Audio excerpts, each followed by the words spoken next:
Very good morning to all of you. कैसे हैं बच्चे? आई होप आप लोग बहुत अच्छे होंगे और आप लोगों का पढ़ाई बढ़िया चल रहा होगा। तो जैसे कि लास्ट क्लास के अंदर हम लोगों ने डिस्कस करा था, यहाँ पर बिजनेस लॉ के अंदर ये क्लास उन सभी बच्चों के लिए इंपॉर्टेंट है जो बीकॉम का एग्जाम दे रहे हैं, जो बीबीए का एग्जाम दे रहे हैं बिजनेस लॉ के अंदर। जिन भी बच्चों को दिक्कत रहती है बिजनेस लॉ के अंदर, इसके लिए मैंने ऑलरेडी कई सारा क्लास अपलोड करा हुआ है। तो पहले सब मैं रिक्वेस्ट करता हूं उन सभी बच्चों से कि पहले उसको जाकर जाकर के देखिए। इंडियन कॉन्ट्रैक्ट एक्ट का एक ऐसा टॉपिक जो बहुत ज्यादा इंपॉर्टेंट है एग्जामिनेशन पर्सपेक्टिव से, और बहुत ज्यादा एग्जामिनेशन में सवाल आते भी है यहाँ से। तो आइए हम उस टॉपिक के बारे में डिस्कस करेंगे बच्चे। सबसे पहले हम लोग बात करेंगे communication of offer and acceptance. तो कम्युनिकेशन, आपका ऑफर का कम्युनिकेशन कब माना जाएगा? क्या जब रिसीव होगी तब, या जब रीड एंड रिसीव होगी तब माना जाएगा? कब आपका ऑफर का कम्युनिकेशन माना जाएगा? तो आइए सबसे पहले हम बात करते हैं ऑफर का कम्युनिकेशन कब माना जाएगा। तो यहाँ पर सेक्शन 4 के अंदर मेंशन करा है बच्चे। सबसे पहले हम यहाँ पर बात करेंगे ऑफर का कम्युनिकेशन कब होता है, आपका ऑफर कब कंप्लीट माना जाता है।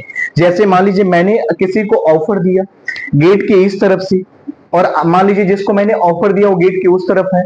जो मैंने बताना चाह रहा हूं वो उसको समझ में नहीं आ रहा है, उसके नॉलेज में नहीं आ रहा है, तो क्या मेरा ऑफर का कम्युनिकेशन होगा? नहीं होगा।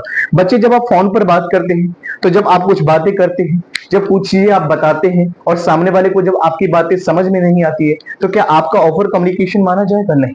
तो आपकी ऑफर की कम्युनिकेशन कम कंप्लीट माना जाता है कि जब आप बोलना चाह रहे हैं जो चीज किसी को बताना चाह रहे हैं, जब उनके नॉलेज में आ जाए या आपकी बातें समझ में आ जाए, तो आपका ऑफर कंप्लीट माना जाता है। तो यहां पर यही बोला गया है कि कम्युनिकेशन ऑफ ऑफर सेक्शन 4 के अंदर मेंशन है when it is complete when comes into the knowledge of offering. बच्चे मैंने एक चीज आपको बताया था ऑफर एंड एक्सेप्टेंस के चैप्टर के अंदर, मैंने कहा था जो ऑफर देते हैं उनको ऑफरर बोलते हैं, जो प्रॉमिस करते हैं उनको प्रॉमिसर कहते हैं, और जो यहाँ पर ऑफर का एक्सेप्टेंस देते हैं बच्चे उनको हम ऑफरी बोलते हैं। जैसे मान लीजिए यहाँ पर मैंने एक ऑफर दिया, मैंने कहा I want to sell my car of ₹2 lakh. मैंने ऑफर दिया, यहां पर मैं ऑफरर हूं। जो हमारे ऑफर को स्वीकार करने वाले व्यक्ति वो ऑफरी कहलाते हैं। ऑफरर वो पर्सन होते हैं जो ऑफर देते हैं, और ऑफरी वो व्यक्ति होते हैं जो ऑफर के ऊपर एक्सेप्टेंस देते हैं। तो यहां पर जब तक ऑफरी के नॉलेज में नहीं आ जाएगा इस ऑफर के बारे में, तब तक ऑफर का कम्युनिकेशन कंप्लीट नहीं माना जाएगा। आइए बच्चे एग्जांपल के थ्रू समझते हैं। यहां पर मान लीजिए ए ने बी को एक प्रपोजल दिया है। कब दिया है बच्चे, इस बात का ध्यान रखें। ए ने बी को एक प्रपोजल दिया कि मैं अपना हाउस 5 लाख रुपए में बेचना चाहता हूं। अब समझिएगा, यहां पर एक ऑफर जो है पोस्ट किया गया बच्चे। कब किया गया? 10 मार्च 2025 को। ध्यान रखिएगा, ए ने एक प्रपोजल दिया बी को, कहा कि मैं अपना हाउस बेचना चाहता हूं 5 लाख रुपए में। और ये ऑफर कब दिया था बच्चे? ये दिया था 10 मार्च 2025 को। बट बी के नॉलेज में कब आया? बी ने उस ऑफर को रीच कब करा? तो बच्चे वहां बी के पास कब ये लेटर पहुंचा, कब रिसीव हुआ उनके पास, कब उनके पास प्राप्त हुआ? तो यहां पर 12 मार्च को। And but read and receive, देखो 12 तारीख को उसको रिसीव हुआ, बट उसने उसको पढ़ा नहीं, उसको रीड नहीं करा, तो ऑफर का कम्युनिकेशन नहीं माना जाएगा। ऑफर का कम्युनिकेशन तब माना जाएगा जब बी, यहां पर ए ने ऑफर दिया, ऑफरर है, बी यहां पर ऑफर को एक्सेप्टेंस दे रहे हैं, ऑफरी है। तो बी के पास जो है ऑफर कब पहुंचा है बच्चे? 12 तारीख को। और बी ने इस ऑफर को कब खोल करके पढ़ा है? ऊपर को ऑफर को ओपन करा, लेटर को ओपन करा, और उसके बाद कब रीड करा, कब उसको रिसीव करा? तो बच्चे 15 मार्च 2025। तो आपका ऑफर का कम्युनिकेशन कब कंप्लीट माना जाएगा बच्चे?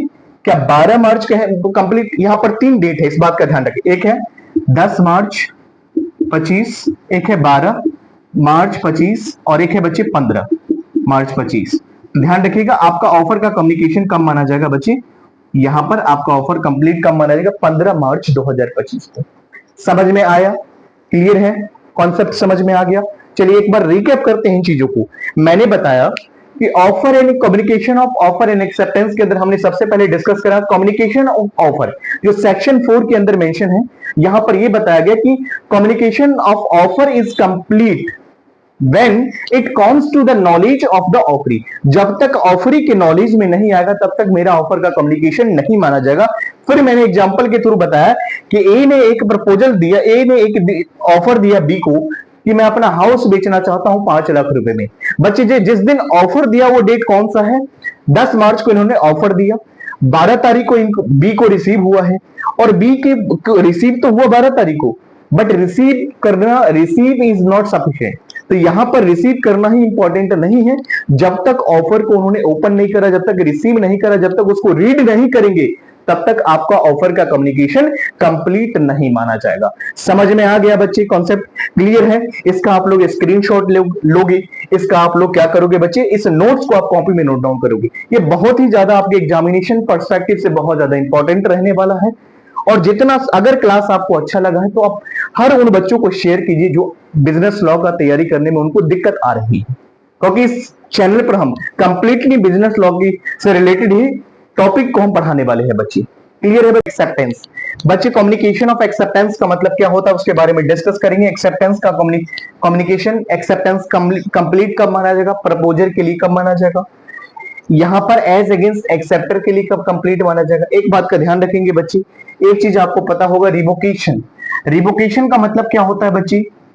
जब आप अपने ऑफर को वापस लेते हो, टू टेक बैक, यानी जब आप ऑफर देते हो किस लिए? ताकि एक्सेप्टेंस जानने के लिए। एक्सेप्टेंस मिलने से पहले ही आपने रिवोकेशन का लेटर भेज दिया कि मुझे ऑफर का एक्सेप्टेंस नहीं चाहिए, मुझे रिवोकेशन चाहिए, मैं अपना ऑफर को विड्रॉ करना चाहता हूं, यानी रिवोकेशन। जैसे मैंने कहा कि I want to sell my car, मैंने एक ऑफर दिया, मेरा ऑफर आपके पास पहुंचने से पहले ही मैंने क्या करा, रिवोकेशन का एक ऑफर भेजा, मैंने अपने ऑफर को वापस ले लिया, यानी मैं बेचना नहीं चाहता हूं, यानी मेरा माइंड सेट चेंज हो चुका है। तो बच्चे यहां ध्यान रखेंगे, एज अगेंस्ट प्रपोजर और एज अगेंस्ट एक्सेप्टर के लिए क्या होगा। तो सबसे पहला पॉइंट देखिएगा यहां पर, एज अ प्रपोजल में बी रिवोक, एक प्रपोजल को रिवोक करा जा सकता है एट एनी टाइम, किसी भी टाइम आप रिवोक कर सकते हो, वापस ले सकते हो। कब? बिफोर, ध्यान रखिएगा, before the communication of acceptance. बच्चे कम्युनिकेशन, एक्सेप्टेंस कंप्लीट होने से पहले, एक्सेप्टेंस मिलने से पहले आप अपना ऑफर का रिवोकेशन ले सकते हो। ये बात यहां पर लॉ के अंदर मेंशन है, is complete against proposal and not afterwards, उसके बाद नहीं ले सकते हैं। तो आप अपना प्रपोजल यानी ऑफर को रिवोक कर सकते हो कब? जब तक कि कम्युनिकेशन ऑफर का ना मिल जाए, उससे पहले आप अपना रिवोकेशन ले सकते हो, अपने ऑफर को यहां पर एक्सेप्टेंस को वापस कर सकते हो। सेकेंड पॉइंट को देखेंगे, एन एक्सेप्टेंस में बी रिवोक्ड, यहां पर एक्सेप्टेंस का रिवोकेशन पॉसिबल है एट एनी टाइम बिफोर, कब? जब तक कि acceptance, communication of acceptance is complete against acceptor. तो बच्चे यहां पर ध्यान रखिएगा, यहां पर मान लीजिए ए और बी, यहां पर ए ने एक ऑफर दिया, ये प्रपोजल है, यहां पर ये कौन है? ऑफर है, यहां पर क्या? ऑफर है, तो यहां पर ये प्रपोजल है, ये प्रपोजी है। तो बच्चे इसके लिए कब, ए के लिए कब कंप्लीट माना जाएगा? बच्चे ए का ऑफर का कम्युनिकेशन तब माना जाएगा जब बी के नॉलेज में आ जाएगा, तो ए का कम्युनिकेशन हो जाएगा। और बी के लिए कम्युनिकेशन कब माना जाएगा? जब ए के नॉलेज में आ जाएगा, तब बी के लिए कंप्लीट माना जाएगा। इस बात का ध्यान रखेंगे। तो आई होप आपको ये कॉन्सेप्ट समझ में आ गया, क्लियर है पॉइंट्स। तो यहां पर सिर्फ ध्यान रखना है कि कम्युनिकेशन ऑफ एक्सेप्टेंस की जब बात करते हैं तो कभी भी आप अपना प्रपोजल को रिवोक कर सकते हो, कब?